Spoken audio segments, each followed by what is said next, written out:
প্ৰাপ্য ধন মোকলাই দিয়াৰ দাবীত আজি ঠিকাদাৰসকলে অৱস্থান ধৰ্মঘট কাৰ্যসূচী ৰূপায়ণ কৰিছে। মই বৰ্তমান যোৰহাটস্থিত জনস্বাস্থ্য কাৰিকৰী বিভাগৰ কাৰ্যালয়ৰ চৌহদত উপস্থিত আছো আৰু মোৰ সহযোগে দেখুৱাব এইসকল JJMৰ ঠিকাদাৰ আৰু আজি এনেদৰে প্ৰাপ্য ধন মোকলাই দিয়াৰ দাবীত অৱস্থান ধৰ্মঘট কাৰ্যসূচী ৰূপায়ণ কৰিছে। সদৌ জনস্বাস্থ্য কাৰিকৰী ঠিকাদাৰ সন্থাৰ আহ্বানত জল জীৱন মিছনৰ ঠিকাদাৰসকলৰ প্ৰাপ্য ধন মোকলাই দিয়াৰ দাবীত এনেদৰে যোৰহাট জিলাৰ জনস্বাস্থ্য কাৰিকৰী ঠিকাদাৰ সন্থাই আজি অৱস্থান ধৰ্মঘট কাৰ্যসূচী ৰূপায়ণ কৰিছে। হাতে হাতে প্লে কাৰ্ড লৈ তেওঁলোকে প্ৰতিবাদী কাৰ্যসূচী ৰূপায়ণ কৰিব লগা হৈছে।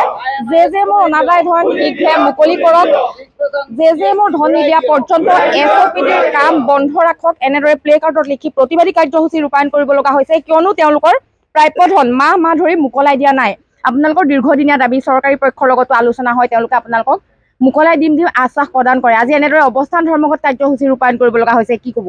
আমাৰ আজি সদৌ অসম জনস্বাস্থ্য কাৰিকৰী বিভাগ ঠিকাদাৰ সন্থা গোটেই অসমজুৰি আজি আমাৰ এই আন্দোলন কৰিবলগীয়া হৈছে, কাৰণ আমাক JJMৰ ধন আমাক দিয়া নাই। আমি আজি যোৰহাটৰ পৰাই কৈছোঁ, আমাৰ 217খন আঁচনি আছিলে আমাৰ যোৰহাটত, আমি 219খন আমি সম্পূৰ্ণ কৰি কাম আমি হস্তান্তৰকৰণ প্ৰক্ৰিয়াও শেষ কৰিলোঁ আৰু পানীও ঘৰে ঘৰে আমাৰ লাভ কৰি আছে। কিন্তু আমাৰ এই 219খন আঁচনি আমাৰ ধন কিন্তু আমাক চৰকাৰে আদায় দিয়া নাই। আৰু তাৰ উপৰি আমাৰ 6% আমাৰ অতিৰিক্তভাৱে এটা GST চৰকাৰৰ ফালৰ পৰা কাটি দিয়া আছিলে আৰু সেই ধন আমাক দিয়া অলৰেডি চেংচন লেটাৰ ডিভিজনত দিয়া আজি বছৰ পাৰ হৈ গ'ল, কিন্তু আমাক সেই 6% GST পইচাও আমাক মোকলাই দিয়া নাই।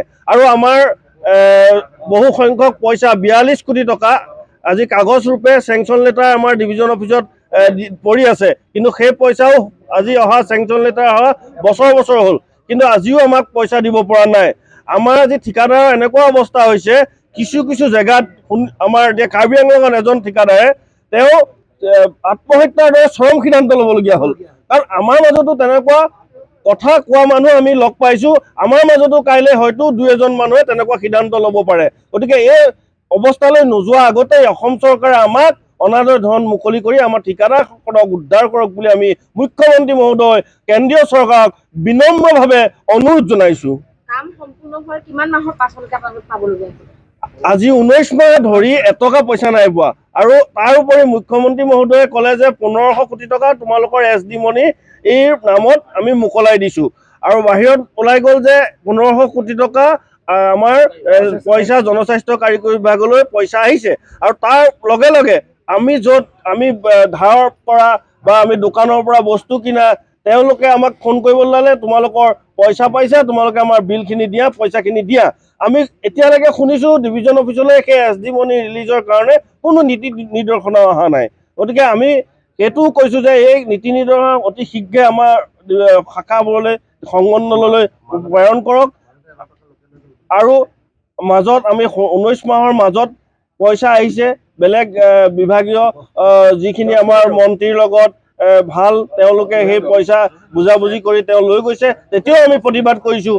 তেওঁ 10 কোটি টকা এজন ঠিকাদাৰে লাভ কৰিছে, আমাৰ যিখিনি ঠিকাদাৰ আছিল থলুৱা ঠিকাদাৰ এজনো সেই পইচা লাভ কৰিবলৈ সক্ষম নহ'ল। তাৰ পিছতো এটা পইচা আহিলে যি প্ৰত্যেক ডিভিজনতে পালে, কিন্তু আমাৰ ডিভিজনত সক্ষম নহ'ল। কোনোবা 2জনমান ঠিকাদাৰে মুষ্টিমেয় তেওঁলোকৰ চৰকাৰৰ লগত বুজাবুজি কৰি তেওঁলোকে সেই পইচাও আমাৰ পৰা কাঢ়ি নিলে। গতিকে আৰু এটা কথা যে আমাৰ এতিয়া আমি চব মৰিয়ে আছোঁ, ঠিকাদাৰে ধন নাই পোৱা, চব মৰিয়ে আছোঁ। আৰু মৰাৰ উপৰিও আমাক আকৌ হানিখুচি মাৰিবলৈ নতুন SOP উলিয়াই, নতুন নীতি নিৰ্দেশনা উলিয়াই আমাৰ থাৰ্ড পাৰ্টি সকলোৱে মিলি আমাক আকৌ মাৰিব খুজিছে। কাৰণ নতুন নিৰ্দেশনা আহে, আমি এবছৰ হৈ গ'ল আমাৰ কাম কমপ্লিট কৰি দিয়া, তাৰপিছত ক'ব যে এই কালাৰটো নহয়, এই কালাৰটোহে মাৰিব লাগে, এই বস্তুটো এনেকৈহে হ'ব লাগিছিলে। কাৰণ আমাৰ এটা আঁচনি ৰূপায়ণ কৰাৰ পিছত এটা থাৰ্ড পাৰ্টি থাকে, তাৰ আগত আমাৰ বিভাগীয় চাইড ইনচাৰ্জ থাকে, তাৰপিছত আমাৰ সংমণ্ডলৰ এক্সিকিউটিভ ইঞ্জিনিয়াৰ থাকে, কাৰ্যবাহী অভিযন্তা থাকে। সকলোৱে চোৱাৰ পিছত আকৌ বিল ছাবমিট কৰাৰ পিছত আমাৰ DC অফিচৰ পৰা নিৰীক্ষণ কৰিবলৈ যায়, তাৰপিছত আকৌ চেণ্ট্ৰেল পাৰ্টিয়ে আহি আমাৰ কোৱালিটি কণ্ট্ৰল পাৰ্টি বুলি এজনে চাহি, তাৰপিছত আকৌ আমাক ক'ব যে এই কামখিনি আপোনালোকৰ অতিৰিক্তভাৱে কৰিবলৈ থাকিলে কৰিব লাগিব। গতিকে আমি এই দাবী কৰিছোঁ, কাৰণ এবছৰৰ পিছত এনেই আমাৰ পইচা পাতি নাই, সকলো মৰিয়ে আছোঁ, আকৌ আৰু নামাৰিব আমাক।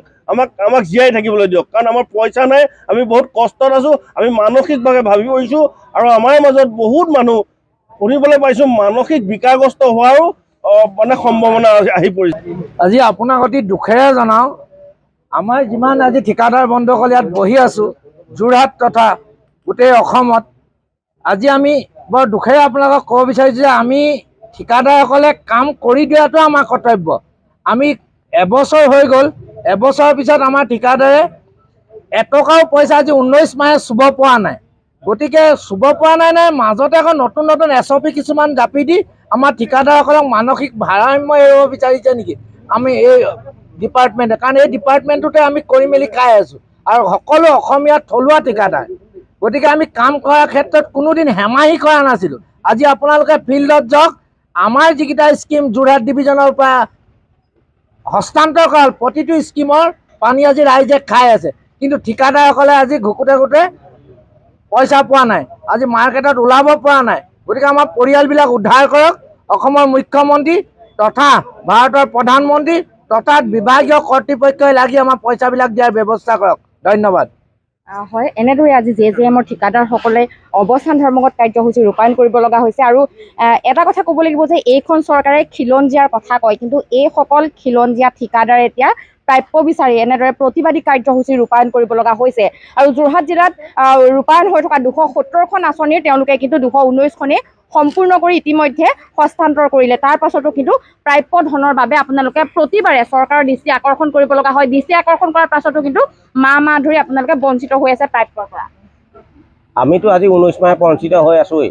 আমি মানে চৰকাৰক বিনম্ৰভাৱে অনুৰোধ জনাইছোঁ, আমাৰ দুজন ঠিকাদাৰে বৰ্তমান আত্মহত্যাৰ দৰে পথ বাছি লৈছে। আমি আমাৰ মাজৰো যাতে আজি এনেকুৱা নহয় যাতে পথত মানে আপোনাৰ বলিয়াৰ দৰে যাতে ঘূৰিবলগীয়াগৈ নহয়গৈ। আৰু আমাৰ তাৰমানে কি সকলোৱে এনেকুৱা লাষ্টত বোলে আমুক কৰি হ'ল, বোলে ই JJM পাগল নহয়, সেই শব্দটোৱে আমাৰ ক'বলৈ মানে বাকী আছে। যেতিয়া মানুহ পথত ঘূৰিব, এই ল'ৰাটো আগতে খুব ভাল আছিলে দেখোন, ইহঁতৰ JJMৰ পইচা পাতি নাইকিয়া হৈ গ'ল, তাৰ পিছৰ পৰা এই ৰাস্তাই কিবা JJM কৰি পথৰ ভিখাৰী নিচিনাকৈ পথৰ বলিয়া হ'ল। সেইটো অৱস্থালৈ যাতে আমাক চৰকাৰে নিনিয়ে, এইটোৱে আমি চৰকাৰক অনুৰোধ জনাইছোঁ। হয়, এনেদৰে এতিয়া হাতে হাতে প্লে কাৰ্ড লৈ প্ৰতিবাদী কাৰ্যসূচী ৰূপায়ণ কৰিছে ঠিকাদাৰসকলে। আৰু তেওঁলোকে এটা কথা কৈছে, ইতিমধ্যে তেওঁলোকৰ যিসকল ঠিকাদাৰ আছে কিছু সংখ্যক ঠিকাদাৰ মানসিকভাৱে ভাগি পৰিছে আৰু 2-এজন ঠিকাদাৰে চৰম পন্থা পৰ্যন্ত বাছি ল'লে। তেওঁলোকৰ দাবীসমূহ শীঘ্ৰে ৰাজ্য চৰকাৰে মানি লওক। যিগৰাকী বিভাগীয় মন্ত্ৰী জয়ন্ত মল্ল বৰুৱাই তেওঁলোকৰ বিষয়টো গুৰুত্ব সহকাৰে লওক, কিয়নো দীৰ্ঘদিন ধৰি তেওঁলোকে প্ৰাপ্যৰ পৰা বঞ্চিত হৈ আছে। আৰু সেয়েহে আজি এনেদৰে JJMৰ ঠিকাদাৰসকলে প্ৰতিবাদী কাৰ্যসূচী ৰূপায়ণ কৰিছে।